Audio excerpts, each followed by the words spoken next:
வணக்கம் coach Gambhir sir. வணக்கம். உங்கள் கேள்வியை கேளுங்க. அதாவது டெஸ்ட் டீமுக்கு கோச்சாக இருக்கிறதுக்கு உங்களுக்கு தகுதி இல்லை அப்படின்னு சொல்கிறாங்க. இதை பற்றி உங்களுக்கு கருத்து என்ன? கோச்சாக இருக்க எனக்கு தகுதி இல்லையா? எவன் சொன்னது அப்படின்னு? மக்கள் அதான் சொல்கிறாங்க. ஸ்டாட்டிஸ்டிக்ஸும் அதுதான் சொல்லுது. ஸ்டாட்டிஸ்டிக்ஸா? அதில் ஸ்டாட்டிஸ்டிக்ஸ் எனக்கு தெரியாமல்?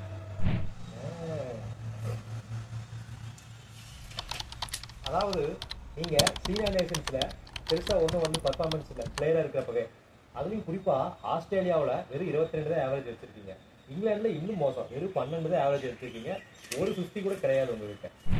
அதெல்லாம் நான் பிளேயராக இருக்கிறப்போ. கோச் ஆனதுக்கப்புறம் நான் ஐபிஎல் கப் அடிச்சிருக்கிறேன், சாம்பியன்ஸ் ட்ராஃபி அடிச்சிருக்கிறேன். நீங்கள் ஒயிட் பாலில் வேணால் பெரிய கோச்சாக இருக்கலாம். நீங்கள் T20 கப் அடிச்சிருக்கலாம், சாம்பியன்ஸ் ட்ராஃபி இந்தியாவுக்கு அடிச்சு கொடுத்துருக்கலாம். ஆனால் டெஸ்ட்டில் உங்கள் கோச்சிங் கீழே இந்தியா நியூசிலாந்து கிட்ட ஹோம் சீரிஸ் தோத்துருக்குது. ஆஸ்திரேலியா போய் தோத்துருக்கீங்க, இங்கிலாந்து இப்போ தோத்துட்டு இருக்கீங்க.